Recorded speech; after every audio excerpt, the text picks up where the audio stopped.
you're doing everything right. You're waking up on time. You're hitting your targets at work. You're maintaining your space, and you're checking off the boxes of a successful life. Yet, there's this nagging hollow ache in your chest, a sense that you're just going through the motions. It feels like you're watching a movie of your own life, rather than actually living it. You're a passenger in your own skin, watching the scenery blur past while you sit in the back seat. You aren't lazy. You aren't failing. You're actually experiencing something much more complex. You are experiencing what I call systemic monotony. It's a state where your life has become so optimized, so predictable, and so efficient that your brain has essentially stopped recording new memories. Let's pull back the curtain on why this is happening to you. We live in an era of extreme optimization. We've mastered the art of the loop. When every day follows a nearly identical script, the same commute, the same morning coffee, the same digital distractions, your brain begins to economize. From a neurological standpoint, your brain is a novelty-seeking machine. It releases dopamine when it encounters something unexpected, something that requires a shift in focus. But when your brain can predict the next 12 hours with 99% accuracy, it shuts down engagement. It goes on autopilot to save energy. This is why you can't remember what you did last Tuesday. It wasn't unique enough to be worth the storage space. Your brain decided it was redundant data and simply didn't hit the save button. But there's a second layer to this deeper, more psychological weight. It's what I call the functioning fallacy. You are high achieving. You are functioning. You are meeting the expectations of your parents, your boss, and your social media feed. But you are missing something fundamental, meaningful agency. You are following a script that someone else wrote. You're moving toward goals that were handed to you, not chosen by you. When you live a life of shoulds instead of wants, your internal compass loses its North Star. You're moving, but you aren't going anywhere that feels like home.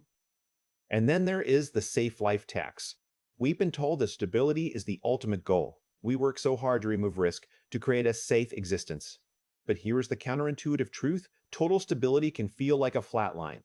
Human beings are biologically wired for a certain amount of controlled instability.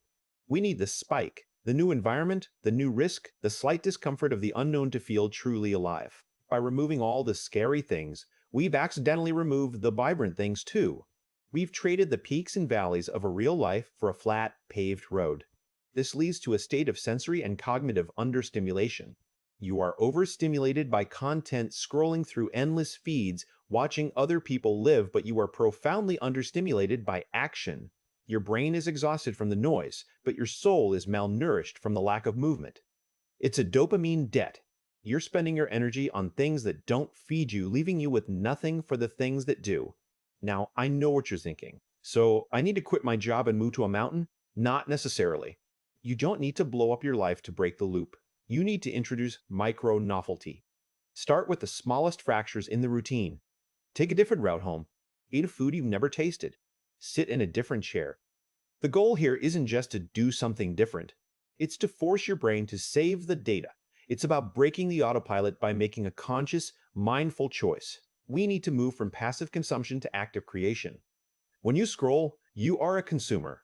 When you cook, when you write, when you build something, even something small, you are a creator. Creation creates a novelty spike. It demands that your brain engage with the present moment because there is no script for what you're making right now. It forces you to be the author of the next sentence. I want you to try something today. I want you to do one thing that is completely unscripted. Go somewhere you have no reason to be. Talk to a stranger for 30 seconds. Buy a fruit you don't recognize. Do it not because you have to, but because you want to see what happens. You are looking for the GPS signal of your own curiosity. Boredom isn't your enemy. It's not a sign that you're failing or that your life is empty. Boredom is a biological signal. It is your brain's way of saying the current path is no longer providing growth. It's time to look elsewhere. You aren't a functioning zombie. You are a human being with an incredible capacity for wonder that has been muffled by the sheer weight of routine. You have permission to be bored. You have permission to feel that flatness. It's just a signal that you're ready for the next chapter. Take a breath. The script is yours to rewrite. What is one thing you did today that your brain actually remembered? Tell me in the comments. Let's start the record.